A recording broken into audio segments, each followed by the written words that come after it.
Hola a todos, bienvenidos a una nueva tertulia dentro del canal de YouTube. Normalmente las tertulias las hacemos online, desde casa, pero hoy estrenamos un nuevo formato de tertulias en directo. Lo hacemos además gracias, luego hablaremos de ello, al método Rico. Y vamos a tratar en esta tertulia sobre un asunto que creo que es un asunto no estrictamente de actualidad, pero siempre está de actualidad. Y me refiero a el concepto de sociedad de propietarios, un tipo de sociedad donde las clases medias están patrimonializadas y que, por desgracia, no coincide con el tipo de sociedad que tenemos en la mayor parte de Occidente. Y vamos a hablar sobre la sociedad de propietarios, porque, como digo, si bien es un asunto atemporal, recurrentemente salen noticias que nos recuerdan que ojalá viviéramos en una sociedad de propietarios. Y para charlar sobre esto hemos traído, por un lado, al autor de un informe que escribió sobre la sociedad de propietarios el Instituto Juan de Mariana hace ya algunos meses. Me refiero al periodista económico y también lo encontraréis en su podcast Economía para quedarse sin amigos, Domingo Soriano. ¿Qué tal? Bienvenido. Hola, ¿qué tal, Juan Ramón? Y por supuesto también hemos traído, como ya os he indicado, esta tertulia pues ha estado impulsada por el método Rico, pues hemos traído a su CEO, Richard Gracia. ¿Qué tal? Bienvenido. Hola, muy buenas, encantado de estar aquí de nuevo. Richard es CEO, como os decía, del método Rico, que es una academia online desde la que podéis conseguir una especie de tutoría o de tutela o de mentoría digital para ir orientándonos en la construcción de un patrimonio personal y en la educación financiera, que está muy relacionado con el asunto del que vamos a hablar hoy. Es más o menos... Exactamente, al final es eso. Nosotros lo que estamos tratando es de llevar la educación financiera a todo el mundo y hacerlo de una manera muy guiada, porque como sabemos, invertir es algo que para mucha gente da miedo, da respeto. Falta mucha cultura financiera, aquí especialmente en España. Entonces, pues estamos intentando llevarle de la mano, como decís, esa especie de mentorización para que la gente pues, pueda iniciarse. Guiada y personalizada, porque además cada persona es un mundo de cara a... Totalmente, al final no es nada estándar, porque como todos sabemos, todos tenemos diferentes objetivos, diferentes situaciones, incluso diferentes aversiones al riesgo. Y bueno, pues nosotros tratamos de que cada persona acabe un poco creando su propia cartera en función de todos esos objetivos y criterios. Pues hoy también vamos a hablar, saldrán naturalmente a lo largo de la conversación, de educación financiera, pero como digo, el tema que nos ocupa, el tema central que nos ocupa es la sociedad de propietarios. Y vamos a empezar pues definiendo estrictamente qué es este concepto de sociedad de propietarios. Y le voy a ceder la palabra a Domingo como autor de este informe del Instituto Juan de Mariana para que nos explique en qué piensa el Instituto Juan de Mariana, en qué piensa él cuando se refieren a una sociedad de propietarios. Sí, bueno, lo primero tengo que empezar diciendo que este informe es una, no sé decir, actualización o puesta al día de un informe previo del año 2006 en el que tú colaboraste. Raquel Merino, María Blanco, Juan Ramón Rayo y Maite Juárez y Juan Rospadilla como corrector, como supervisores, ¿no? del informe. Y quiero decir esto porque a los que nos estén viendo y les interese mínimamente el tema, les animo fervientemente a que lean aquel informe original. Yo he dicho en alguna ocasión que yo hice este segundo informe cuando me lo propusieron, me hizo mucha ilusión, casi como excusa para ver si conseguía que más gente leyera aquel informe inicial que hicisteis, que no solo me gustó mucho, sino que a mí me cambió la vida en estos temas de finanzas personales. Y lo digo así, eso sé que suena como una frase hecha, pero no es verdad.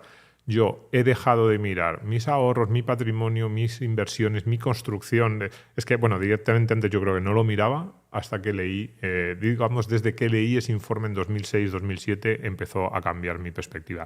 Y un poco la idea yo creo que del Instituto Juan de Mariana en aquel momento, ese año 2006-2007, y tratamos de ponerlo un poco al día, pues hablando desde nuevos productos que ahora hay a disposición del público y que entonces no estaban, y también pues ajustando, por ejemplo, las cifras de lo que ahora se necesita para vivir o no, de las pensiones, ese tipo de cosas.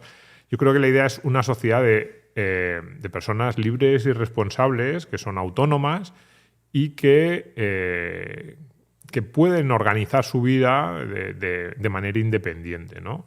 Yo creo que esto es el objetivo fundamental de una sociedad de propietarios, es que seamos conscientes de que hay pocas cosas que nos hacen más libres que una propiedad, que nos facilita, pues desde para mandar a paseo al jefe, yo siempre pongo este ejemplo, a a tener independencia del poder político. Y yo esto lo comento con personas de muy diferentes ideologías, porque parece que esto pues, se asocia más a la derecha. Y yo le digo a las personas de izquierdas que dicen, es que fíjate lo que hizo el Partido Popular cuando estuvo en el poder. Y yo digo, pues si quieres ser más independiente de un posible antes Mariano Rajoy y ahora Alberto Núñez Feijóo, con un patrimonio lo eres. Si te dan miedo lo que pueda hacer ahora Trump y Musk, con un patrimonio puedes defenderte mucho mejor que sin ese patrimonio. Si no te gusta lo que hace Ayuso en la Comunidad de Madrid, puedes. Y efectivamente, y eso mismo podríamos decir pues, a las personas de derechas con Pedro Sánchez o con cualquier otro gobernante, ¿no? Entonces, pero no solo en política, ¿no? Por eso pongo el ejemplo del jefe, ¿no? Nuestra capacidad para dirigir nuestras vidas se dispara, crece exponencialmente si tenemos un patrimonio sólido. Y fíjate que muchas veces la gente piensa, ¿pero y eso qué quiere decir? ¿Tener 3, 5, 10, 15 millones de euros? Y digo, no. Con 100.000 euros eres más libre que con 0. Y con 10.000 eres más libre que con 0 también. Es que odio a mi jefe. Pues si odias a tu jefe y tienes 0 euros en la cuenta del banco, tienes muy pocas posibilidades. Es que necesitas a tu jefe porque es el que te da de comer cada mes. Si tienes 50.000 euros, dices, no, pero no puedo dejar de trabajar el resto de mi vida. Bueno, pero a lo mejor a ese jefe al que odias le puedes decir, voy a buscar otro trabajo porque a ti sí no te necesito y tengo unos meses en los que puedo sobrevivir, puedo tomar esa decisión desde luego con mucha más libertad que si tienes 0. Pues un poco alrededor de esta idea, ¿no? Personas libres, independientes, más capaces de dirigir sus vidas. Yo creo que es en torno a la que giraba aquel informe original del año 2006 y a la que hemos tratado de actualizar en 2022. Yo solo matizaría porque, bueno, en filosofía política el concepto de libre como agente con capacidad de obrar, ya sabemos que está muy vinculado con la libertad positiva y que eso puede ser controvertido, pero sí diría personas capaces de autogobernarse, ¿no? Sí. De dirigir su propia vida con mayor criterio, aun cuando no reciban coacción del resto, que sería la definición estricta de libertad. Tú puedes ser libre en el sentido de que nadie te coaccione, pero tener muy poca capacidad de agencia precisamente porque tienes pocos medios materiales a tu alcance para trazar tus planes y dirigir tu vida, ¿no?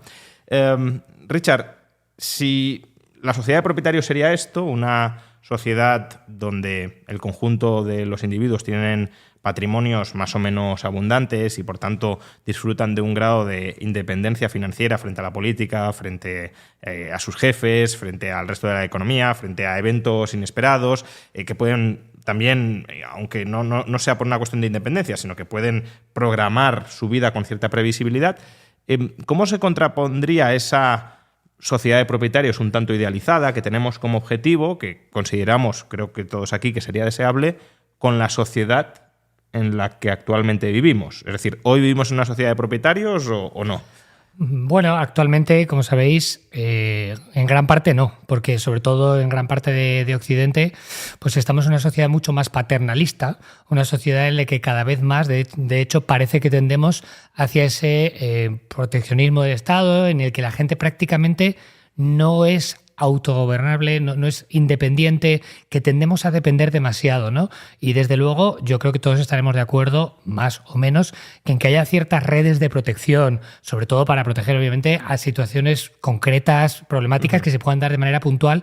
Eso creo que es un gran éxito que ha logrado la sociedad en su conjunto, pero luego es verdad que cuando ya sobrepasamos esto e incluso lo llevamos más allá y parece que la gente no es capaz de hacerse responsable de sus finanzas, responsable de su jubilación, responsable de su desempleo, responsable de su educación, ahí es cuando nos pasamos de frenada y pasamos de una sociedad de propietarios a algo que ya no parece tanto esa sociedad de propietarios, sino algo un poco más, exagerando, un poco más comunista, ¿no? En la que, oye, pues todo está regulado por el Estado y confiscan muchísimos impuestos para asegurar que todo el mundo esté protegido. Esto lo que hace también es desincentivar mucho que la gente se responsabilice de sus propias decisiones. Si tú al final prácticamente da igual lo que trabajes, da igual lo que contribuyas, al final sabes que vas a tener pues una jubilación más o menos estándar, independientemente de si has trabajado y has cotizado muchísimo versus si no lo has hecho, pues eso también frena mucho y a la gente le desincentiva de, oye, pues procurarse, el decir, oye, voy a invertir, voy a buscar las maneras de hacer cosas, voy a cotizar más, porque al final tampoco me va a repercutir, ¿no? Entonces yo creo que el gran problema es que ahora estamos pues en ese punto en el que parece que en lugar de ir hacia esa sociedad de propietarios, estamos yendo en dirección contraria. Y lo más grave es que esto no parece que sea sostenible en el corto o medio plazo, porque al final todos sabemos el gravísimo problema que tenemos con las pensiones, con la demografía que estamos viviendo y lo que van a venir los próximos años. Esto no es sostenible y es necesario un plan B. Sin ese plan B, sin esa sociedad de propietarios o una alternativa híbrida o algo similar, esto simplemente es que no va a ser sostenible. Ahora os preguntaré por la sostenibilidad o no del sistema público de pensiones, pero manteniéndonos en la cuestión de si estamos en una sociedad de propietarios, España tradicionalmente, cada vez menos como decías, pero tradicionalmente sí ha sido una sociedad de propietarios en lo inmobiliario. Es decir, teníamos unas tasas de propiedad inmobiliaria del 75, 80, 85%, de manera que el grueso de la población era dueña de su propio inmueble. Esto está dejando de ser así, con lo cual, como decías, nos estamos alejando, en lugar de profundizar, nos estamos alejando de esa sociedad de propietarios. Cada vez menos familias, especialmente las jóvenes, son propietarias de su propio inmueble, y no porque dejen de ser propietarias de inmueble y pasen a ser propietarias de otros activos, sino que no tienen nada, ¿no? Entonces, lo que os quería plantear, un poco vinculado también con lo que comentaba Richard, es, imaginemos que tuviésemos un sistema de pensiones funcional, ¿no? Luego veremos si es funcional, sostenible o no, ¿no? Pero tenemos un sistema de pensiones funcional. Tenemos incluso un sistema de vivienda pública muy extendido donde el Estado nos garantiza que todos tenemos una casa, ¿no? El modelo que algunos idealizan de los países nórdicos. Ese escenario, cualquiera de los dos, no empoderaría al ciudadano, es decir, no le dotaría de facto de los medios materiales que necesita para ser independiente, para cumplir sus propias metas, o sería en cualquier caso un escenario indeseable frente a la alternativa de una sociedad de propietarios donde yo soy dueño de mi vivienda, de mi ahorro pensional, etcétera. Sí, yo creo que sí, que si miras realmente cuáles son las opciones, te das cuenta de que, para empezar, incluso en ese escenario ideal, es mejor tener un patrimonio, es mejor ser propietario que no serlo. Es decir, alguien dice, no, yo confío mucho en el sistema de pensiones, luego entramos en eso, ¿no? O yo vivo en un país en el que la vivienda nos la asegura el Estado. Y digo, bueno, tú estás mejor si además de eso tienes tu patrimonio y tienes tus propiedades. Y es evidente que sí.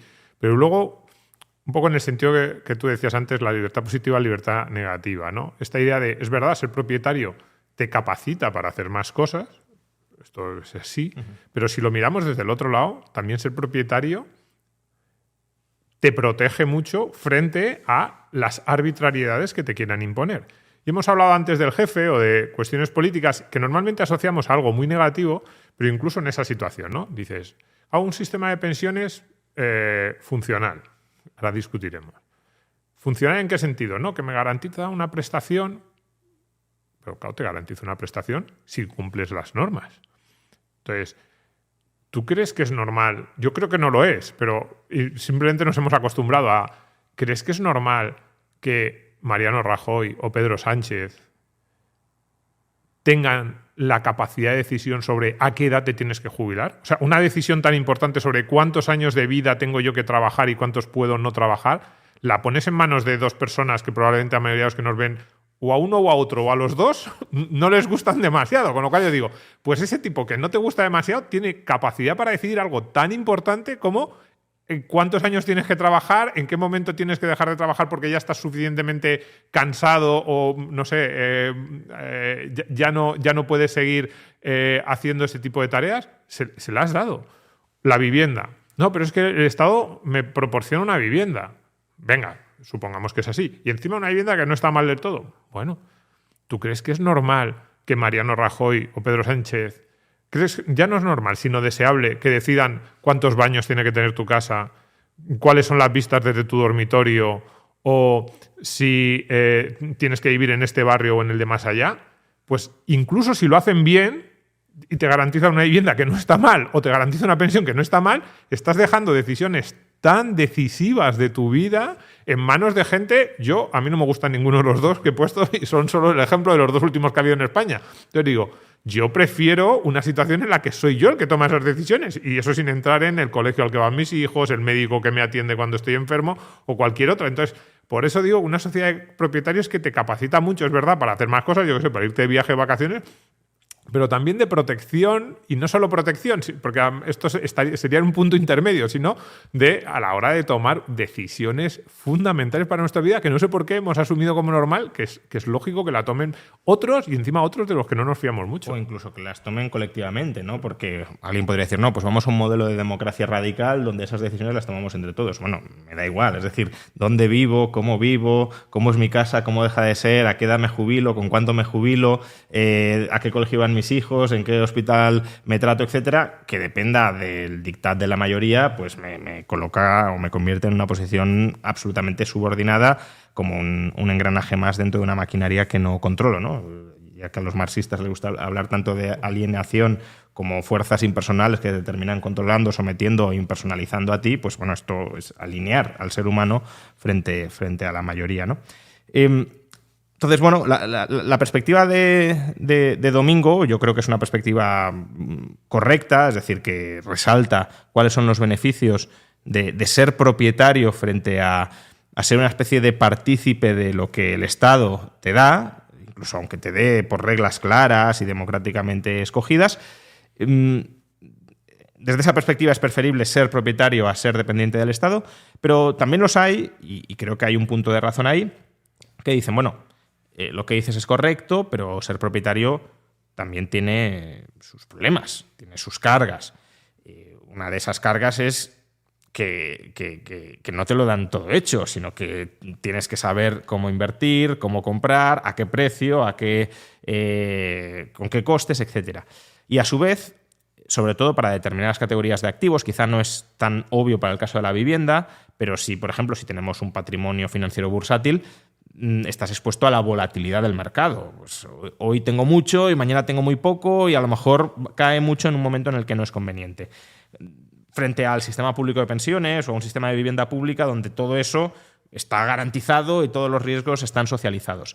Está garantizado supuestamente, ¿no? Luego vamos al escenario en el que no lo está, en el que el sistema no es sostenible, pero imaginemos que lo fuera, ¿no? Que podría serlo. ¿No sería eso una ventaja o qué herramientas podemos tener desde el lado de las finanzas personales para protegernos frente a esa volatilidad, frente a ese comprar demasiado caro, frente a comprar cosas malas y, por tanto, tomar malas decisiones económicas? Al final, un poco por complementar también lo que estabais comentando, ¿no? Para mí esto va de libertad, por un lado, ¿no? De tener capacidad de decidir cómo quieres vivir tu vida, llamémosle libertad, llamémosle independencia o incluso margen de actuación, ¿no? El poder autodeterminar tú cómo quieres ciertas cosas, versus esa seguridad, o en algunos casos ya entraremos después, falsa sensación de seguridad, pero bueno, esa seguridad y esa también responsabilidad o ausencia de responsabilidad, ¿no? Que muchas veces yo creo que también tiene que ver con eso, el que la gente le da miedo o no quiere hacerse responsable de ese tipo de cosas o de las consecuencias que pueda tener ese tipo de decisiones, ¿no? Porque si ahora al final todos nosotros, digamos que esa cantidad que pagamos en impuestos, pues la tuviéramos que gestionar, es cierto que probablemente habría mucha gente, si nos fuéramos al extremo opuesto, y tuvieran que gestionar el 100% de su capital durante toda su vida, pues mucha gente acabaría en serios problemas porque a lo mejor no saben gestionarlo. Y eso tiene que ver con la responsabilidad y, por supuesto, también tiene que ver con el conocimiento, con la educación y con la disciplina.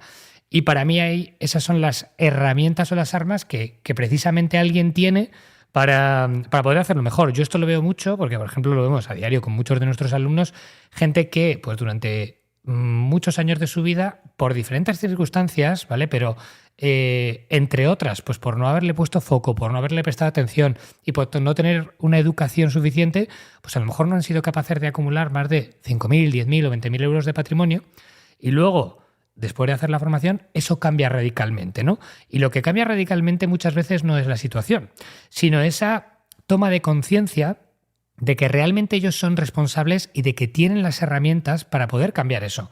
Al final, una vez que tienes esa toma de responsabilidad, tienes esa conciencia y aún encima, obviamente, tienes las herramientas necesarias, un poco de educación financiera, te das cuenta de, oye, ¿cómo puedes gestionar la volatilidad del mercado? Sí, el mercado es volátil, pero eso no es lo mismo que el mercado sea arriesgado implícitamente. Eso la gente no lo entiende en muchos casos Y una vez que lo entiendes, entonces puedes utilizarlo a tu favor.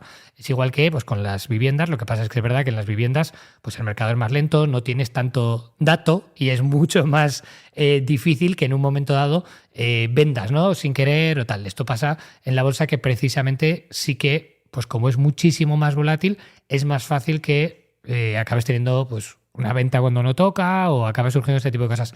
Y precisamente por eso, para mí, el antídoto, y es lo que hacemos ahora nosotros, pasa por la educación, incluyendo esa parte de toma de conciencia, como decíamos, y de responsabilidad personal, que eso es parte del proceso. Sin eso no hay educación que valga, ¿no?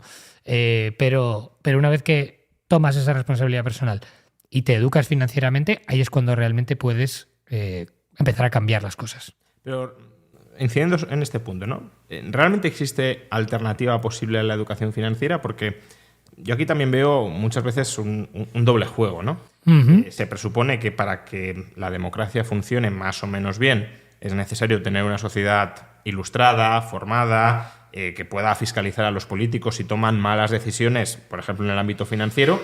Pero por otro lado se nos dicen, la ventaja de delegarlo todo a los políticos es que no tienes por qué estar informado. Pero claro, si los votantes no están informados, no digamos ya en un sistema de democracia radical donde se vota todo el rato, sino incluso en nuestras democracias actuales. Si Pedro Sánchez dice, vamos a reformar el sistema de pensiones en esta dirección, o Mariano Rajoy en esta otra, y tú no tienes formación financiera para enjuiciar si esas reformas van en la buena dirección, son sostenibles o no lo es, entonces terminas estando vendido. Y de hecho puedes llegar incluso a vender a los demás, porque tu propia irresponsabilidad no la pagas enteramente tú, sino que si una masa de votantes suficientemente amplia, suficientemente irresponsable, termina externalizando el coste de esa responsabilidad a terceros que a lo mejor sí están formados y dicen, oye, que esto es una barbaridad, pero como no me puedo desvincular de lo que hace esta gente, pues me terminan arrastrando a mí. ¿Cómo ves tú esa contradicción que a mí me parece muy evidente? Sí, de hecho, el inicio del informe hablamos un poco de esto, que a lo mejor alguien dice, pero si estás hablando de finanzas personales y de repente te metes a cuestiones políticas, pero es que me parece que va un poco a la raíz del tema que estamos hablando. Esta idea de que solo somos adultos durante 15 días cada 4 años. Entonces, durante 15 días cada 4 años nos dicen que somos adultos, todopoderosos, porque podemos dirigir nuestras vidas y además nos dicen extremadamente sabios, porque podemos decidir sobre todo tipo de asuntos de todas las personas que nos rodean y que además no solo tenemos derecho, sino es casi nuestra obligación participar. Y eso sí, al día siguiente de esos 15 días, acaban los 15 días, votamos, ¿no? Y al día siguiente nos dicen, a partir de ahora sois menores de edad y durante los próximos 4 años tenéis que delegar todas las decisiones en aquel que ha tenido más votos o que consigue llegar a unos acuerdos postparlamentarios o de acuerdo con cuál haya sido el sistema electoral. Claro, es una disonancia brutal, porque en realidad no es que durante los 15 días seamos muy sabios y durante el resto ignorantes, ni siquiera una persona... el problema, o sea, estos cambios no operan en una persona, el problema es de ámbito. ¿En qué somos casi todos bastante buenos? Pues en lo que nos rodea. Laboralmente, pues cuando tienes una experiencia y además vas aprendiendo y te vas informando, pues cada vez eres mejor en aquello que es propio de tu círculo.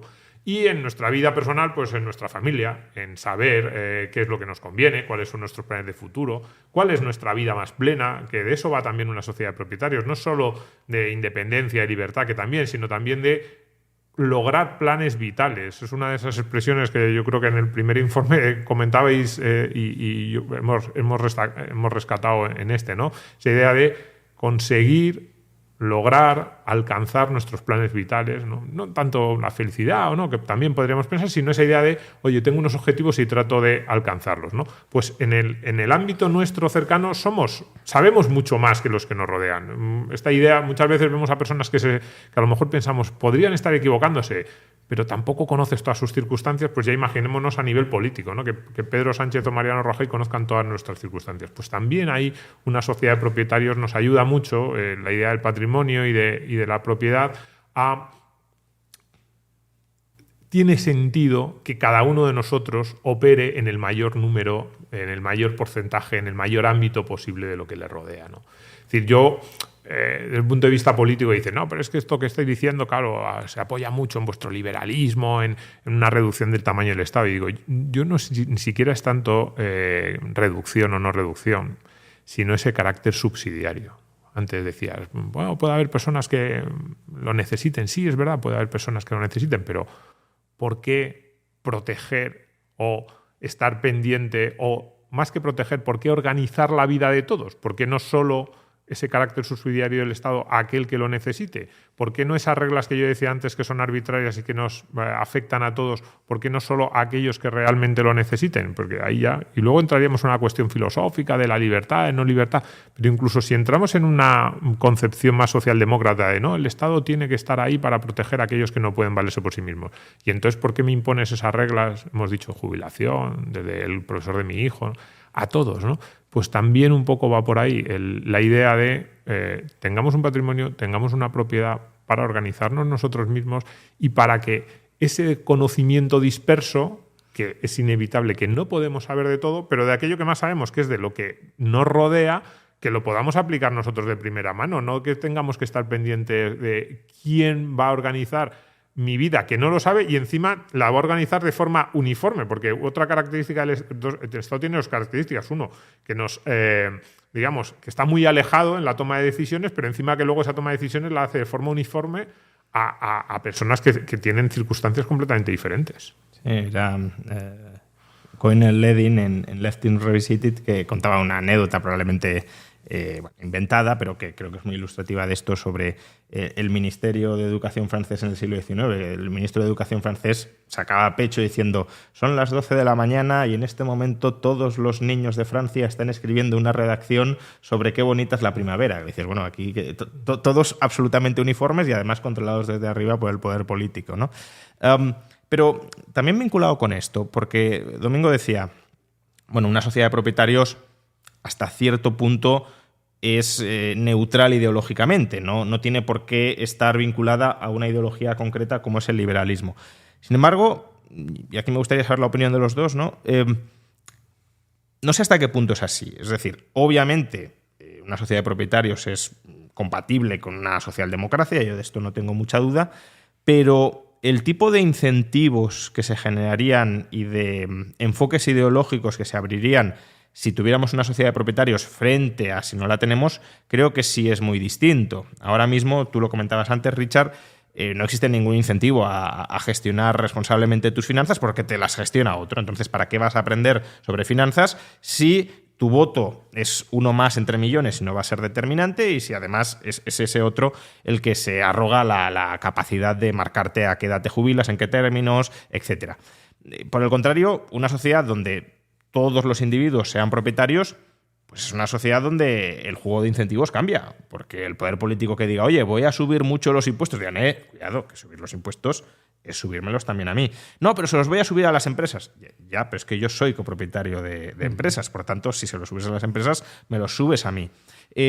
¿Cómo veis ese cambio político que, desde mi perspectiva, sí operaría, ¿no? Esa reordenación ideológica que tendría lugar en una sociedad de propietarios frente a una sociedad de no propietarios? Hombre, al final esto se reduce a que muchas veces todos tendemos a ser egoístas en algo, ¿no? Y cuando obviamente pues todo está democratizado, parece que no nos afecta, ¿no? Cuando todo está más colectivizado, más que democratizado, está colectivizado, parece que no nos afecta. Y esto se ve mucho en cosas sencillas, pero es que luego en la política y en otras cosas se aplica igual. Es como cuando a veces la gente sale a cenar y se paga a escote, ¿no? Pues oye, uno se pide una cosa, otra parece que importa menos o duele menos, ¿no? Cuando al final entre todos vas a pagar más. Y luego a veces uno se pide un plato más caro, otro más, y al final acabáis en conjunto pagando más, ¿no? Pues esto yo creo que estas dinámicas se reproducen exactamente igual, pero a una escala increíblemente mayor, pues precisamente en estados, porque como el dinero está alejado, que es lo que hemos dicho, y las decisiones políticas están alejadas, yo no lo veo, no sé qué pasa con mi dinero, y una falta de transparencia, pues todo parece que duele menos y me afecta menos. Sin embargo, si el dinero llegase a nuestros bolsillos, nosotros tuviéramos la capacidad de decidir cómo gastarlo, decidir cómo invertirlo, pues desde luego que las decisiones serían muy diferentes. Esto me recuerda también a una conversación que hubo hace algún tiempo en la que se decía, oye, ¿y por qué no les damos a los trabajadores también la seguridad social de la empresa y luego se la pedimos, ¿no? Y la gente dijo, no, eso es una barbaridad, ¿cómo vamos a hacer esto? Porque claro, entonces la gente se daría cuenta realmente de todo lo que está pagando, ¿no? Y yo creo que va un poco por ahí, de que si realmente empoderásemos a la gente, hubiera una sociedad de propietarios y todo el mundo fuera consciente de lo que tiene, de lo que recibe, de lo que tiene que pagar y de lo que podría llegar a tener, ¿no? Si las cosas se hicieran de otra manera, la manera de pensar de muchísima gente y las opiniones de muchísima gente cambiarían. De hecho, también esto se ve muchísimo en cuando la gente pues, es más joven, tiende a ser más de izquierdas y conforme tiende a tener más patrimonio, pues suele ser más conservador, más de derechas, pues porque también le afecta de una manera más directamente, ¿no? Cuando no tienes nada es muy fácil decir, hombre, pues lo mío es lo de todos y lo de todos es mío y ya está. Sin embargo, evidentemente, cuando te afecta a ti de una manera mucho más directa, pues tomas las decisiones de manera distinta. Y precisamente yo creo que eso sería la dinámica, que la manera de pensar de la gente cambiaría porque se daría cuenta de que las decisiones de esos terceros están impactando en su dinero, en su patrimonio, en su futuro y en su capacidad de actuar. Y un poco por cerrar y con lo que decías antes, Domingo, en mi opinión, además, creo que las dos cosas pueden ser perfectamente compatibles. Me refiero, yo cuando estuve viviendo hace unos años en Alemania, el Estado te dejaba elegir, ¿no? Pues qué tipo de seguridad social querías tener. Y este modelo a mí me parece muy interesante porque ahora imaginemos que todo el dinero se lo diéramos a las personas para que pudieran decidir qué hacen con ello. Y luego, eso sí, le tendrías que decir, mira, pues tú, digo para empezar, y es un poco paternalista, pero sería una solución intermedia, decir, mira, un 10% de esto lo tienes que destinar a tu seguro de salud. Puedes elegir uno privado o puedes elegir el del Estado. Oye, un 15% lo tienes que destinar a tu jubilación, porque es lo que más o menos se puede estimar, un 15 o un 20%. Puedes elegir uno privado o puedes elegir el del gobierno. Y de esta manera al menos la gente tendría una capacidad de elección, pero es que ahora nos quitan directamente esa capacidad de elección y cada vez nos quitan más, ¿no? Que es donde yo veo el problema. Yo, respecto al patrimonio y la orientación ideológica, solo diría que algunos se vuelven tan ricos que ya no les preocupa rentabilizar tanto monetariamente su capital, sino que lo que les falta es comprar estatus, comprar posición respetable dentro de la sociedad, y muchas veces para comprar esa posición respetable dentro de nuestras sociedades donde la derecha está mal vista y la izquierda está mal vista, bien vista, perdón, pues lo que hacen es, aun cuando vaya en contra de sus intereses monetarios directos, posicionarse como de izquierdas como forma de comprar caro, pero comprar ese estatus, ¿no? Eso también ocurre. Y sostener creencias de ricos. Exacto, sí. Los muy ricos se pueden orientar hacia la izquierda justamente por eso. Yo sobre esto solo una cosa, y es que yo creo que cambiaría por completo la forma de pensar de la sociedad. Yo he dicho que antes, desde el punto de vista individual y previo a una persona, esto, digamos, yo creo que son consejos, es un planteamiento que le sirve a una persona socialdemócrata, a una más liberal, a una más conservadora, de derechas, de izquierdas. Pero claro que cambiaría. De hecho, este informe va en línea también y salió unos meses después de otro informe sobre propuestas sobre reforma de las pensiones que también hicimos en el Instituto Juan de Mariana y en Civismo. Y ahí hay dos o tres propuestas. Una de ellas es, por ejemplo, la de cambiar la definición del sueldo bruto, que el sueldo bruto empieza a ser el sueldo bruto real, el total, lo que paga el empresario. Eso ya supondría un cambio brutal. Fíjate que ni siquiera esto no entra en el presupuesto. Pero luego había otra propuesta que es crear una especie de SICAP para todos, le llamábamos, que es una bolsa de ahorro a los 18 años. Y ahí yo incluso me ponía un poco, no sé si decir populista, no es verdad, porque una de las propuestas que hacíamos era que el Estado abra la cuenta a cada persona a los 18 años, una cuenta individual, bancaria, que puede estar en el ICO y que luego tú podrías llevarte a otra entidad, pero venga, la primera cuenta que te la abran en el ICO y que los primeros 1.000 euros lo aporte el Estado, que sale por unos 400 millones de euros más o menos con las cohortes de personas que van a ir llegando a los 18 años en los próximos años. Y yo decía, esto lo hacemos desde un punto de vista así práctico también para ir generando esa sociedad de propietarios, pero también es ideológico, esto hay que reconocerlo. Tú le creas a la gente una cuenta de ahorro a los 18 años, le metes ahí 1.000 euros y le dices que, no sé, que intente meter 15, 20, 25, lo que puedas cuando eres joven, y dentro de 10 años ponte a preguntarles... 15, 20, 25 al mes, ¿no? Para sí, 15, 20, 25 al mes. Sí. Y digo, porque son personas muy jóvenes que dicen, no tengo capacidad de ahorro, hombre, eso sí, 20, 25 podría hacerlo, ¿no? Digo, me pongo en el caso como más personas que tienen un poquito más dificultades.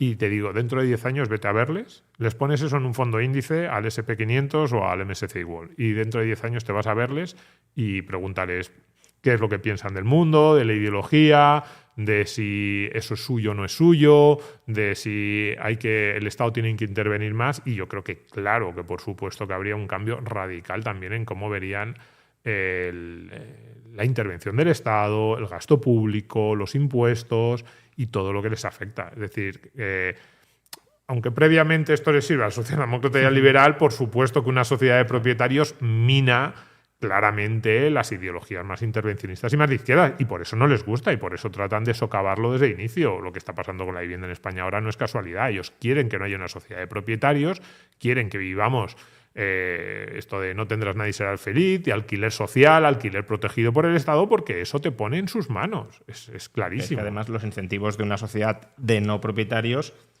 allí donde el único activo, digámoslo así, que tiene una persona es lo que espera recibir del Estado, pues obviamente si yo no tengo nada y lo que puedo conseguir es porque el Estado me da, pues aunque pudiese tener de entrada unos valores opuestos a eso, por mero instinto de supervivencia, tendería a favorecer pues, que el Estado dé más, porque la única forma de mejorar mi vida es a través de que el Estado me dé más. Obviamente, claro, si el Estado da más es porque quita más a algunos. Y a lo mejor al que primero le ha quitado y le ha colocado en esa situación de dependencia es a ti. Pero entonces hay que atacar un poco la raíz, ¿no? Dicho esto, antes habéis mencionado reiteradamente que bueno, este modelo redistributivo, en concreto el del sistema de pensiones, que no es sostenible.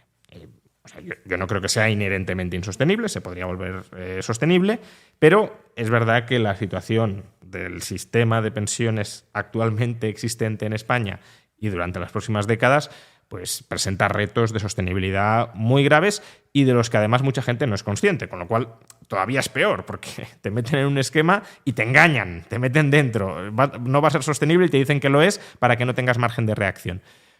Pero hoy por hoy el sistema parece que se sostiene, ¿no? Hoy por hoy las pensiones se siguen pagando, incluso se revalorizan, con lo cual parece que este mensaje de esto no es sostenible, aquí va a haber recortes, por supuesto, si no cambia radicalmente la cosa, si la inteligencia artificial multiplica por 1000 la productividad, pues es otro escenario, ¿no? Decimos con proyecciones más o menos basadas en el pasado de lo que puede suceder, el sistema no es sostenible. ¿Por qué decimos que no es sostenible? ¿Cuáles son los problemas a los que se puede enfrentar en el futuro a pesar de que hoy las pensiones se sigan pagando?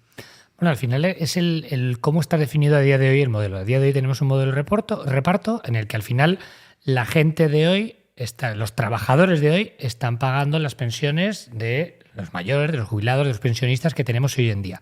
Esto ha funcionado muy bien y ha funcionado fenomenal siempre y cuando pues, la población joven y la población activa era mucho mayor que la población pensionista. Pero ahora, por el envejecimiento de la población principalmente, pues al final este modelo, ¿no? Como hemos dicho antes, pues la pirámide de la población, que antes era una pirámide normal, pasó a ser una especie de rombo y ahora va a tender casi más hacia una pirámide invertida. Entonces, si al final digamos que muchos sostienen a unos pocos, pues la presión fiscal que tienen que soportar esos muchos para sostener a esos pocos es razonable.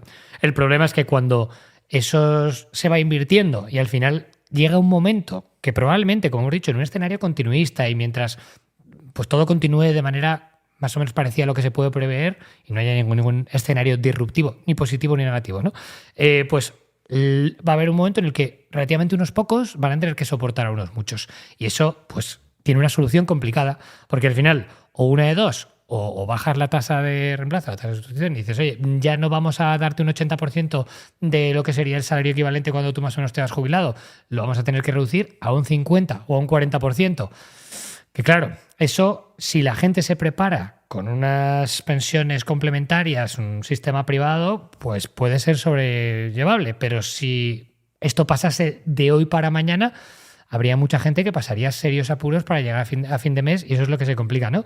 Pero es algo que viene y que se está viendo en todo el mundo. Cada vez hay menos hijos, no se llega al 2, algo que sería lo mínimo necesario para poder reemplazar, ¿no? a la población que va envejeciendo y entonces pues innegablemente eso está cambiando.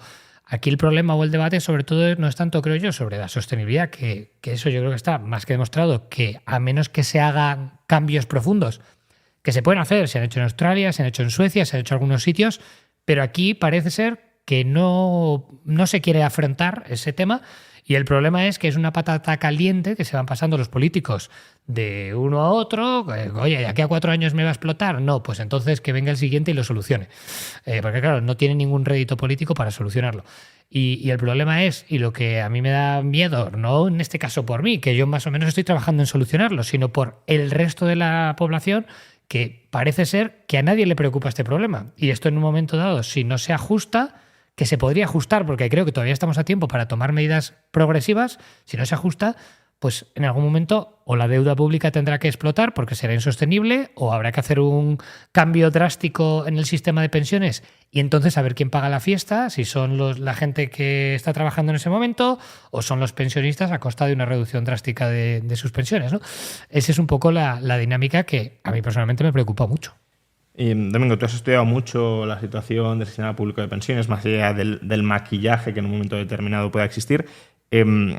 ¿Por qué crees que, vamos, yo digo maquillaje porque te he leído y por tanto sé más o menos por dónde vas, pero ¿por qué crees que existe maquillaje? Y sobre todo, ¿no crees que el agujero patrimonial que tiene la Seguridad Social, por mucho que se intente ocultar, no se puede cubrir de cara al futuro, pues como les gustaría a la mayoría de políticos y por supuesto de pensionistas, que es subiendo mucho más las cotizaciones sociales y por tanto descargando todo ese agujero patrimonial sobre las nuevas generaciones?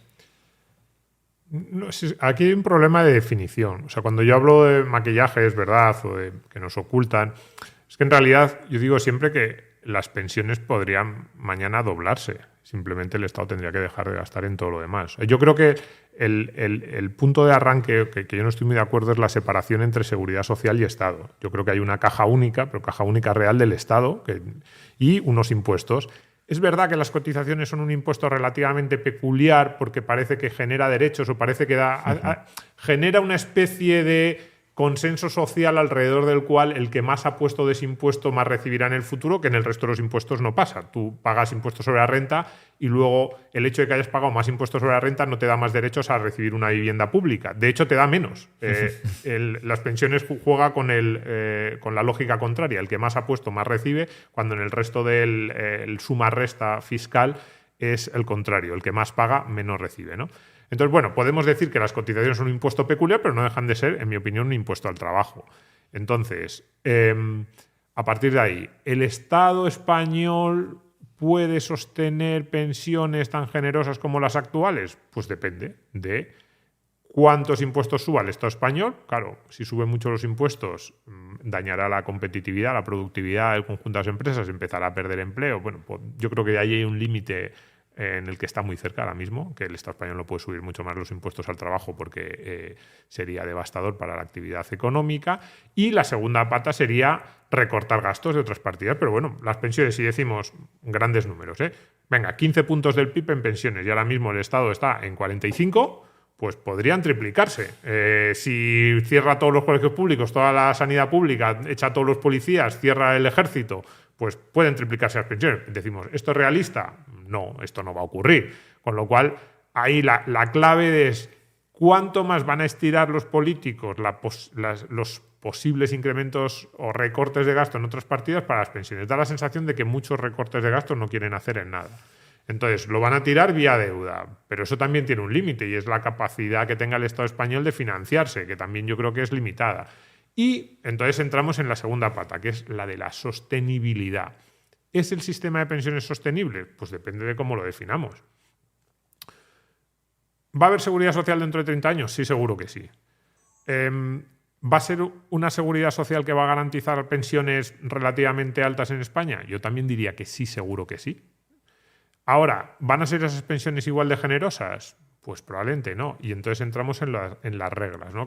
O sea, si queréis, yo sé que esto, sobre todo a los que lo escucho por primera vez, empiezan a decir, pero entonces, ¿cómo que es sostenible? Sostenible. Imaginémonos que mañana el Estado nos dice que tenemos que trabajar hasta los 80 años y que trabajando hasta los 80 años vamos a cobrar una pensión que es el equivalente al 20% de nuestro salario. Alguien diría, ¡oh, pero cómo estás diciendo eso! Yo diría, uno, no podrías hacer absolutamente nada nada, no podrías ir a ningún sitio a protestar. Bueno, podrías salir a la calle, montar una manifestación, pero no podrías reclamar ante ningún tribunal, no podrías decir cómo me hacen esto a mí con todo lo que yo he cotizado, no podrías hacer nada. Nos ponen las reglas que queramos en cuanto a la edad de jubilación, en cuanto a los años necesarios cotizados para tener derecho a una pensión contributiva, en cuanto a los años necesarios para tener derecho al 100% de esa pensión contributiva, al recorte que te hacen por cada año que no hayas cotizado, al recorte que te hacen si te quieres jubilar 1 año, 2 años o 3 años antes de la edad legal de jubilación. Entonces, el sistema es sostenible en el sentido de que siempre pueden ajustar esas reglas para pagarte en función del dinero que tengan.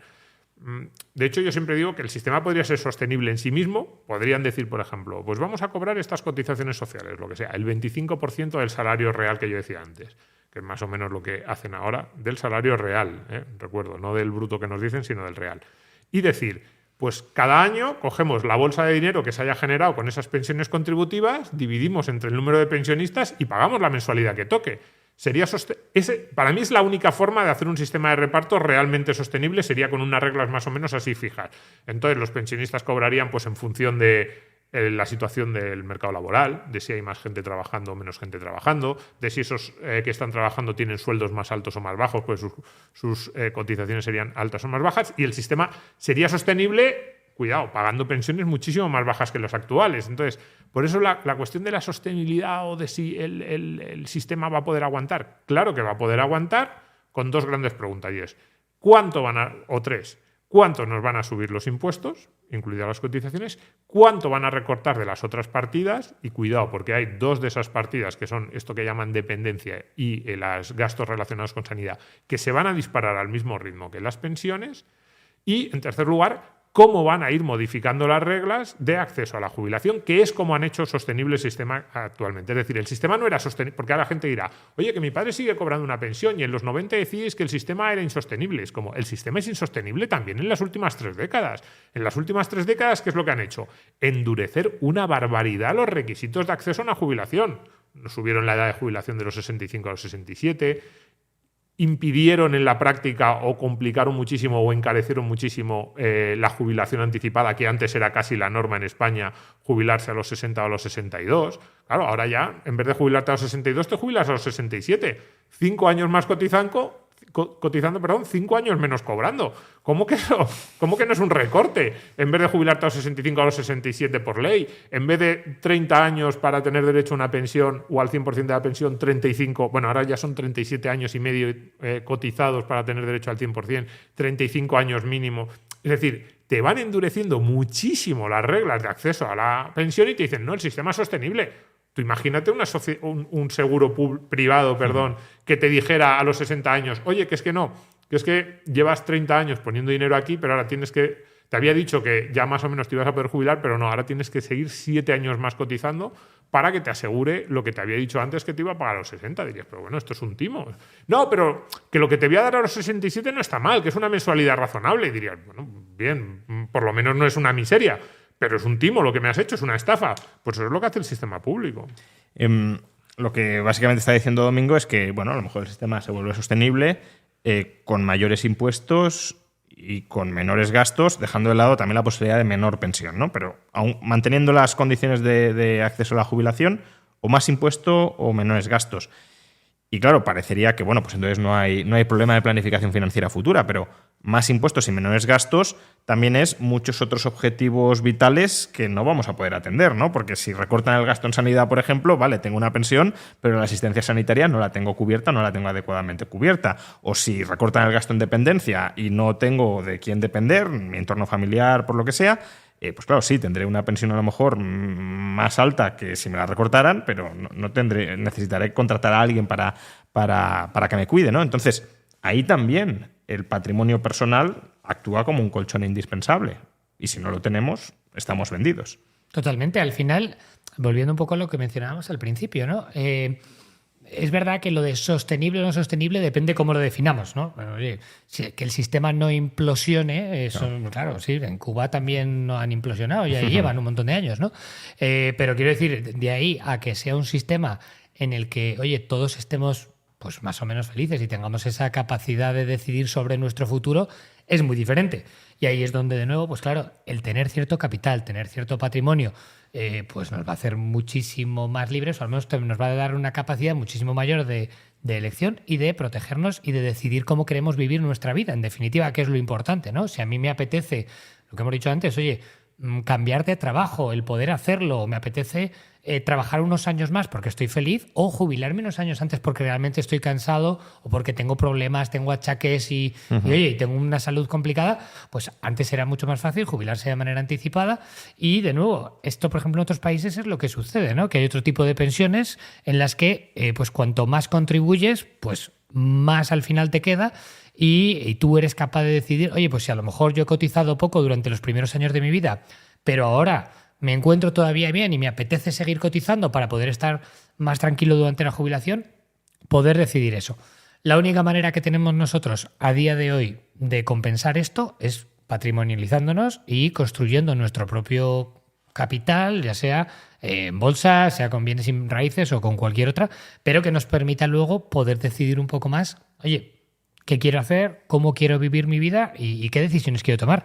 Y por eso yo lo veo tan fundamental, porque es que por mucho que nos guste o no, a día de hoy la situación que estamos viviendo es la que hay y cambiar este tipo de cosas es muy difícil, porque hay una resistencia brutal a nivel social, ¿no? Pues por lo que decimos, porque no hay interés ni a nivel político, no hay un interés para cambiar esto. Y en muchos casos tampoco a nivel de sociedad, porque es mucho, o sea, hacer este cambio de mentalidad requiere pues, de mucha, yo creo, de educación e información, no educación ya formal, sino de, oye, hacerse unas preguntas que muchas veces son incómodas, unos planteamientos, y esto no es fácil. Entonces, para el resto de la gente que sí se va dando cuenta de esto, yo creo que a día de hoy la única solución que tenemos es precisamente eso, el tener nuestro propio patrimonio. Sí, porque además aquí hay una cuestión muy importante, y es también cuáles son nuestras expectativas. Y esto ya no solo es en términos de valores absolutos de cuál va a ser mi pensión o si mi pensión va a bajar o no va a bajar. Que esto podríamos discutir si van a bajar o no, si es solo en términos relativos, en esa tasa de sustitución, que parece esto hasta el ministro Escrivá en algún momento insinuaba que es inevitable que vaya bajando. No, es, digo, lo que esperamos. Esto, a ver, esto son cuestiones, son matemáticas, esto ya ni siquiera es ideología. Si tú te gastas 10 puntos del PIB en pensiones y un 5% de la población, un 5% de la población cobra pensiones, pues a cada uno de ellos le toca tal porcentaje del PIB. Esto es así. Entonces tú ahora dices, no, me voy a gastar más en pensiones, porque ahora es verdad que está creciendo y da la sensación de que nos vamos a ir a, no sé, 16, 18, 20 puntos del PIB de gasto en pensiones. Claro, pero si tú tienes un 20 o un 25% de la población que es pensionista, el porcentaje del PIB que les toca a cada uno de ellos es más bajo. Entonces, esto, primera idea, ¿no? No es solo una cuestión de valores absolutos, sino qué porcentaje del PIB se va a llevar cada pensionista. Y esto es porcentaje del PIB que nos gastamos en pensiones y no va a ir más allá de 16, 18, 20 puntos porque es imposible presupuestariamente frente al número de pensionistas. Y eso va en relación, por ejemplo, con lo que decías tú antes de la inteligencia artificial o si se dispara la productividad. Imaginémonos el mejor de los mundos posibles para ese futuro de las pensiones, esa sostenibilidad, que es que se dispara la productividad. Tampoco hay muchas pistas de que esto vaya a ocurrir en España porque llevamos 30 años con la productividad estancada, pero vamos a ponernos en el mejor de los escenarios optimistas, se dispara la productividad. Ese dispararse la productividad, hay más trabajo, hay más trabajadores y además cobran sueldos más altos y pagan cotizaciones más elevadas. Bien, eso lo que haría es que en términos reales de capacidad de compra de las pensiones, pudieran mantenerse las pensiones, incluso, venga, vamos a suponer igual que con las mismas reglas que actualmente, es decir, misma edad de jubilación, mismos años necesarios para tener derecho a una pensión contributiva, mismos años necesarios para tener derecho a ese 100%, ¿no? Supongamos que eso tampoco cambia. Estoy siendo extremadamente optimista en estos planteamientos de inicio, ¿no? En estas premisas. Pues bien, incluso así, en términos de ¿a cuánto equivale la pensión respecto al conjunto de la riqueza, de la renta nacional de cada año? Bajaría, porque tú te sigues dedicando el 20% del PIB a pensiones y sigue habiendo muchos más jubilados, con lo cual los jubilados, en términos relativos de renta frente al resto de la sociedad, serían más pobres. Entonces decimos, pero en ese caso las pensiones serían más altas que en la actualidad, en términos reales, o sea, contando la inflación. Y es verdad, podrían llegar a serlo. Yo creo que hay que hacer muchas hay que imaginarse mucho para pensar que con las actuales reglas de edad de jubilación y todo eso podrían llegar a ser más altas. Venga, me lo creo.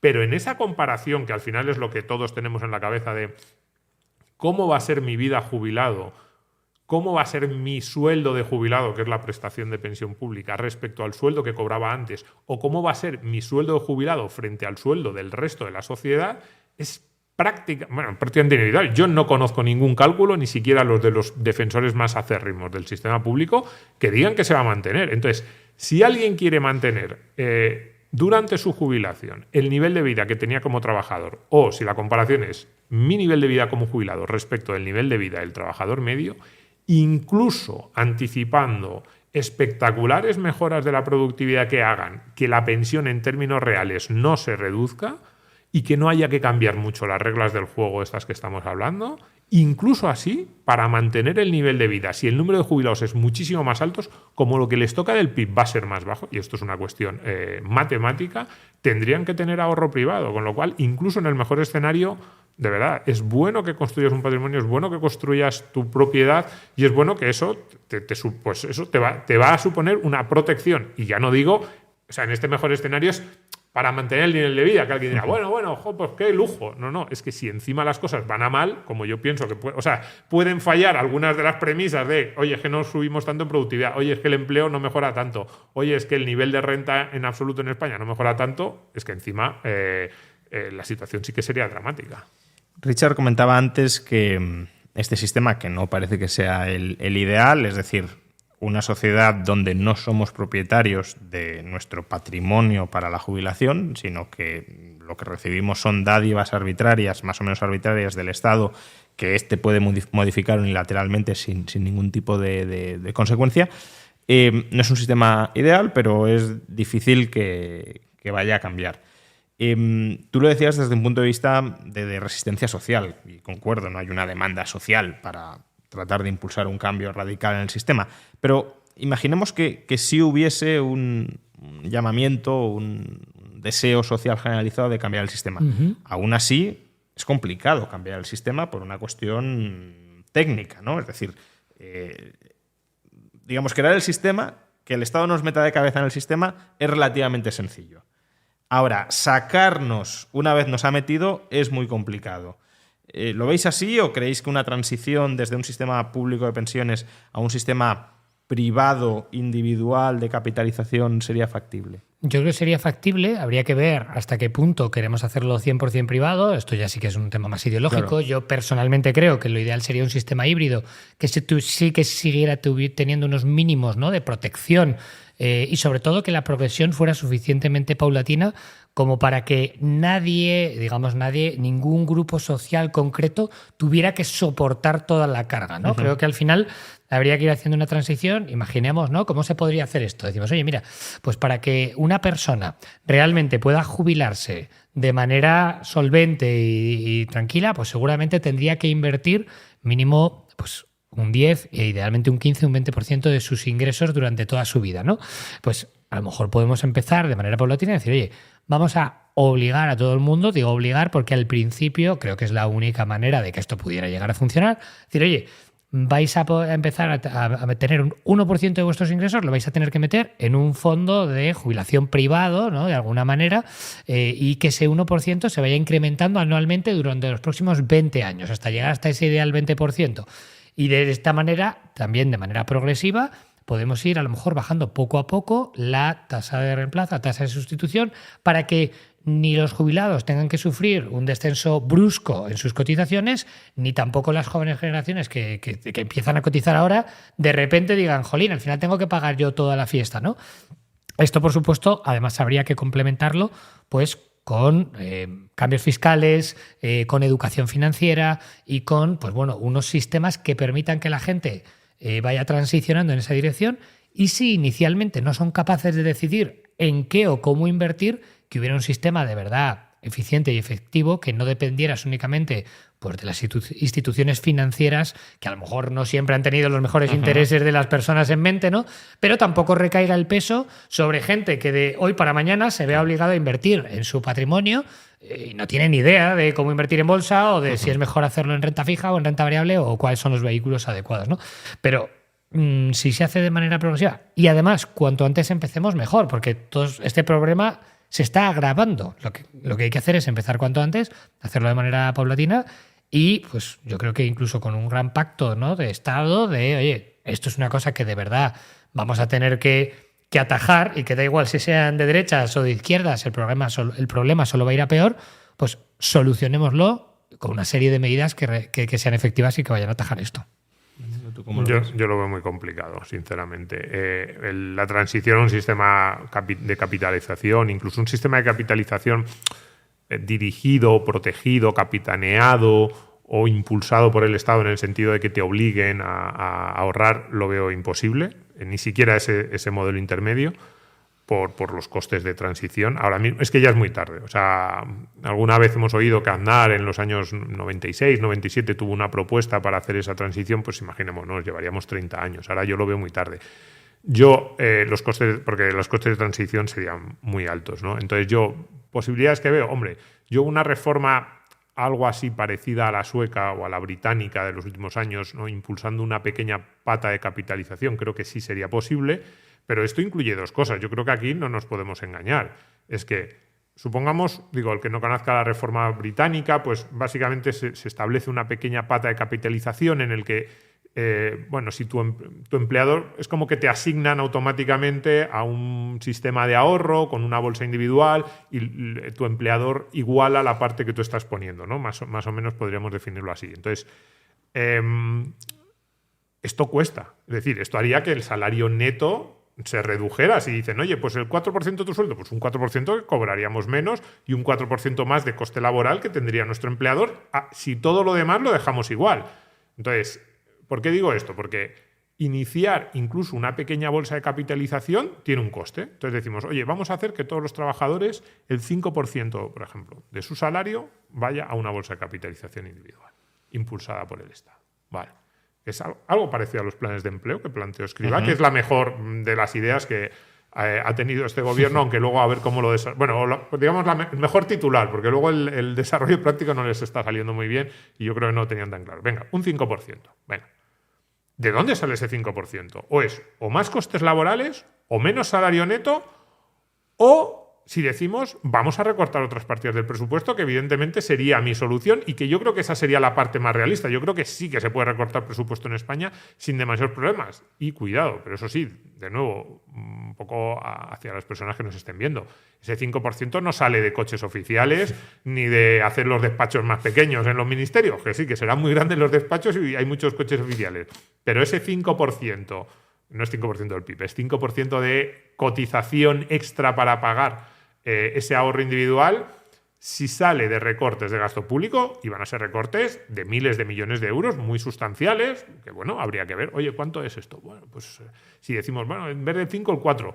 Y si sale de recortes, decimos, no, pues eso que vaya a menores cotizaciones, pues o agravas el déficit de la seguridad social, que al final es deuda que asume el Estado, ya digo que a mí no me parece, o se supondría recortes importantes en las prestaciones. Entonces, a mí es el modelo que me parece más factible. El modelo que me parece más factible mirarnos sería el sueco de comienzos de los 90, ¿no? Que es cuentas nocionales, que para el que no lo sepa es algo así como que tú recibes una vez jubilado lo mismo que has cotizado, con lo cual no existen una edad de jubilación, sino que a partir de los 60 años te dicen, tú te puedes jubilar cuando quieras, de los 60 a los 75. Claro, si te jubilas a los 75 has cotizado 15 años más y vas a cobrar 15 años menos, con lo cual tu pensión mensual es enorme. Si te jubilas a los 60, como te quedan muchísimos años de vida esperada por delante y encima has cotizado poco, pero a lo mejor solo has cotizado de los 30 a los 60, la mensualidad es muy pequeña. Pero digamos que el Estado hace una cuenta neutra. Lo mismo que tú hayas aportado de los 30 a los 60 es lo que se te devuelve. Y eso unido, porque también los suecos lo hicieron, a una pequeña pata de capitalización que puede ser creciente en el tiempo. Pero esto es una reforma que reconozcamos que es muy modesta en lo que es el cambio de los fundamentos del sistema. Y en segundo lugar, lo que digo, tiene un coste. Lo primero que hay que decir es ¿de dónde sale esa pequeña pata de capitalización? Sean 2, 3, 4 o 5 puntos del salario. De menos gasto en otras partidas del presupuesto, de más costes laborales para el empleador o de menos salario neto para el empleado o de una mezcla de los tres, que al final yo creo que es más o menos lo que están haciendo los británicos. Si esto es así, si es complicado porque hay resistencia social, no hay demanda social y además, bueno, técnicamente tampoco es fácil, se puede hacer, pero no es fácil.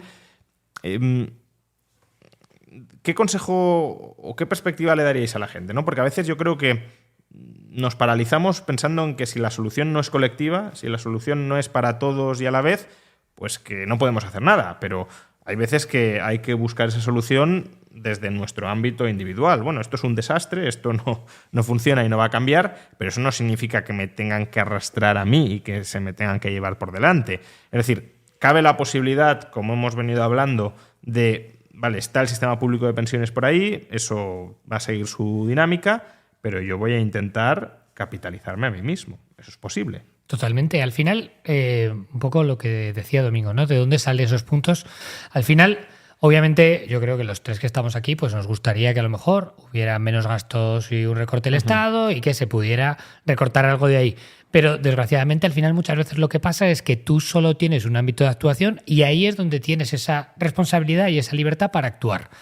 ¿Qué podemos hacer aquí? Pues evidentemente, y yo lo veo mucho cuando estabas comentando, Domingo, oye, ese 1%, ese 2%, ese 5%, ¿de dónde sale? Yo lo veo por experiencia con mis alumnos, que mucha gente me dice, es que no soy capaz de ahorrar, no puedo ahorrar, y luego, pues trabajando con ellos, nos damos cuenta de que eso no es cierto. Obviamente, desde su perspectiva inicial, desde su punto de partida, para ellos era su realidad, pero no es la realidad, ¿vale? La mayoría de la gente, incluso gente que cobra muy poco, tendría una capacidad de ahorro, pongamos, del 5% que decías antes, esos 5 puntos. Todo el mundo podría ahorrar eso si tiene unos ingresos. Obviamente, si no los tienes, no. Pero si tienes unos ingresos, podrías ahorrarlo. El tema aquí es, ¿qué podemos hacer cada uno de nosotros? Pues precisamente tomar conciencia de esto y decir, yo como individuo puedo trabajar en maximizar mi capacidad de ahorro mensual. Nosotros le llamamos CAM, ¿no? Capacidad de ahorro mensual, pero bueno, al final es decir, oye, no gastarme todo lo que me entran todos los meses para empezar a ahorrar. Y luego a partir de aquí, pues simplemente tomar una serie de decisiones y de nuevo educarse lo mínimo, como para decir, vale, si yo ahora soy capaz de ahorrar ese 5, ese 10, ese 15%, ¿no? ¿Dónde lo invierto? Y es que además, si lo inviertes de manera medianamente inteligente a largo plazo, lo que hemos dicho muchas veces, no hace falta ser nada súper sofisticado. Podríamos coger una cartera indexada, que hoy en día si hay carteras indexadas, algunas de ellos incluso que incorporan hasta oro en una pequeña tal, para estar súper diversificado, MSCI World, lo que tú quieras, vas a poder sacar mínimo, históricamente, un 5, un 6, un 7%. Y si realmente tú eres capaz de ahorrar ese, pongamos, 10 o 15% y lo inviertes durante muchos años, haciendo lo que también se conoce como el DCA, ¿no? El Dollar Cost Averaging, invirtiendo, lo que sea, 100 euros, 200, 300 euros todos los meses, al final vas a acabar teniendo una bolsa de dinero muy importante. Que pase lo que pase, es lo que a ti te va a permitir protegerte frente a lo demás. Luego, obviamente, la otra cosa que puedes hacer es votar, pero claro, eso pues bueno, el votar va a depender, ¿no? Pero tú lo que sí que puedes hacer sí o sí es coger y decir, oye, pues pase lo que pase independientemente de esto, yo voy a crear mi seguro, mi plan de jubilación privado, para por lo menos estar protegido. Que luego al final se ponen soluciones, pues mejor, estarás doblemente protegido, ¿no? Pero eso es lo único que podemos hacer como personas. Es que eso es muy importante porque yo no hay nada de lo que haya escrito más de pensiones, y no por mí, sino porque, bueno, pues yo creo que Rayo también lo sabe, que cuando uno publica algo sobre pensiones se ve más, no sé por qué. Hay temas que ahora mi ley y durante toda la vida pensiones, ¿verdad? Hay temas que haces un contenido sobre ese tema y tiene muchísimos más lectores, más escuchas, más descargas, lo que sea en el formato en el que estés. Digo que nunca, no he escrito de nada más que de pensiones en mi vida como periodista y sin embargo yo cada vez estoy más un poco en este modo de olvídate del sistema de pensiones. Las reglas ya están más o menos fijadas, sabemos que es sostenible de esa forma que hemos dicho antes, pues bueno, nos irán cambiando las reglas, nos irán haciendo cada vez más complicado entrar en el sistema, nos irán recortando a base de estas trampitas, nos irán subiendo la edad de jubilación, pero eso tú no tienes ninguna capacidad de control. Dices, ¿puedes votar? Sí, vale, pues tienes un voto entre los 30 y tantos millones de votos que hay en España, esa es tu capacidad de control sobre el sistema público. Me parece que es bastante bajo, incluso ese voto, porque ¿qué partido está ofreciendo una alternativa real al sistema de pensiones? Con lo cual tu voto, si miras realmente, es que no. Entonces digo, vamos a ocuparnos de lo que podemos. Y lo que podemos es, por eso a mí, decía al inicio, me hizo tanta ilusión lo de la sociedad de propietarios, ese informe original de 2006, este que hemos tratado de actualizar en 2022-2023. Eso sí tenemos capacidad de controlar. Oye, crea tu patrimonio, crea tu propiedad. Oye, y de repente explota la productividad por la IA y nos podemos jubilar todos a los 55 años con 3.000 euros de renta de pensión media. Oye, pues bendito sea el Señor. Muy bien, pues tú, además de esos 3.000, tienes otros 3.000 que te has fabricado tú. ¿Cuál es el problema? A cambio de gastos, que yo ahí estoy muy, muy de acuerdo contigo, que en la mayoría de los casos, cada vez que hablas con una persona que te dice no puedo ahorrar, o es que solo puedo ahorrar esto, y miras un poquito, y digo con una persona, contigo mismo, que dices un día frente al espejo, no puedo ahorrar, y te pones, y salen muchas más cuentas. Y no digo gastos que digas, joder, que estoy empeorando mi vida, no, cosas que no te aportan absolutamente nada. Entonces, vamos a controlar lo que podemos controlar, vamos a construir para nosotros y para nuestros hijos, porque yo en esto cada vez será porque yo soy padre, es verdad, pero construir esa idea de ser más libres, tener un patrimonio, porque, y ahí sí que hay una cosa que no quiero que se me olvide, que es que, porque decías antes, alguien que dependa mucho del Estado y que diga, o alguien que crea mucho en el Estado, y que diga, a mí me aseguran una pensión, ¿no? Y que haga las cuentas, que en el informe las hacemos, decimos, oye, una pensión pública de 1.600 euros, que es un poquito más que la media de la pensión de jubilación del régimen general, pero bueno, está ahí. Una pensión pública de 1.600 euros es el equivalente a un patrimonio de unos 580, 600.000 euros. Si tú vas a una entidad aseguradora y le dices, con 65 años, quiero una renta vitalicia de 1.600 euros al mes, te van a exigir a cambio que pongas 600.000 euros. Y alguien dirá, joder, pues eso es mucho. Mira lo que supone la pensión pública. Y es verdad, yo que parece que critico mucho el sistema público, tengo que reconocerlo. Eso es muy alto y desde el punto de vista financiero es mucho. Pero anda que no hay diferencias entre tener 600.000 euros o tener derecho a que el Estado te pague una prestación de 1.600. Para empezar, ese derecho, un día el Estado no tiene dinero para pagarte, hacen como los griegos, te recortan un 30 o 20%, no puedes hacer nada. Para seguir, tú te mueres con 66 años... ¿Y a quién va tu derecho a una pensión pública? Se diluye. Si es tu patrimonio, tus hijos, tu familia, tus seres queridos disfrutan de ese dinero que tanto te ha costado ahorrar. Si tú a lo largo de la vida, con 50 años, todavía no tienes los 600.000, pero tienes 400.000 y de repente tu hijo te dice, oye, papá, que quiero poner un negocio, que tengo 20, 25 años, más ilusión, pero en el banco para el primer préstamo me piden una avalista. Tú con una pensión pública no avalas a tu hijo para que cumpla ese primer sueño o para comprarse una casa.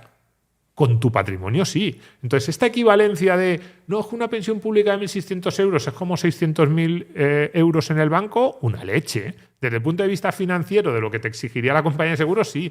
Pero desde el punto de vista vital, por eso me gusta tanto la idea de los planes vitales, no tiene nada que ver.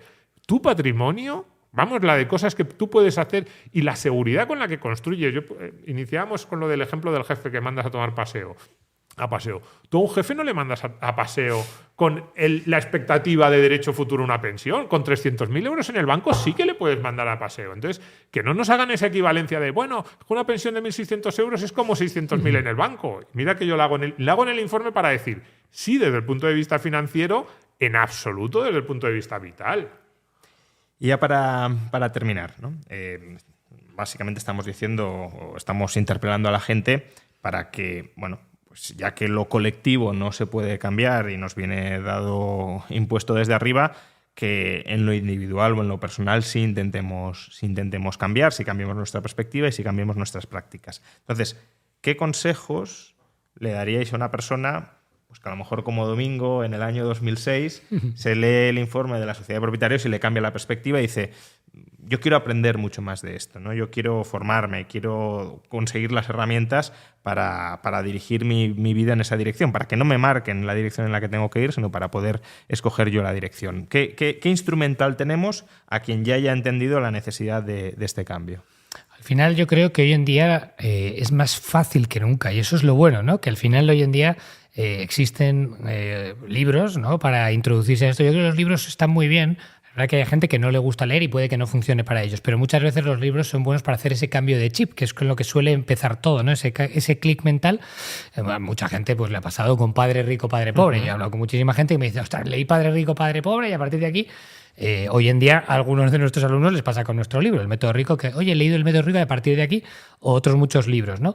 Pero el libro yo creo que es algo muy bueno, muy accesible y que incluso para la gente que dice, es que no tengo dinero, no sé por dónde empezar, que un libro vale 10, 15 euros. O sea, y si ya te ayuda a hacer ese cambio de chip, y muchos de ellos además incluso tienen herramientas y ejercicios prácticos que te van a ayudar a optimizar la parte del ahorro, del gasto, es ese inicio, ¿no? Y yo creo que la gente muchas veces tiene que descubrir cuál es ese punto de inflexión, ese libro o ese informe que pueda leer o un vídeo de YouTube, que hoy en día también hay muchísima gente creando contenido. Juan Ramón, creas contenido también de educación financiera. Yo también estoy creando y otros muchos gente que está creando por ahí contenido totalmente gratuito, ¿no? Luego, a partir de ahí, es verdad que normalmente lo que suele pasar es que la gente dice, ok, muy bien, he entendido la necesidad de esto, pero ahora necesito ir un paso más allá. Y ahí es donde están, pues, programas como el que tenemos nosotros, o también hay otro tipo de formaciones, ¿no?, que te ayudan realmente a dar ese paso a paso y a ese implementarlo. Porque, sobre todo, y esto es lo que creo que es muy valioso, es que esta transformación, estos primeros pasos, es lo que te va a poder ayudar a tomar mejores decisiones, ¿no? Porque muchas veces es verdad que tienes asesores financieros, tienes al banco, tienes este tipo de entidades que te pueden ayudar, pero el problema viene en que no eres capaz de discernir si lo que te están asesorando, lo que te están diciendo es realmente en tu mejor interés o no, ¿no?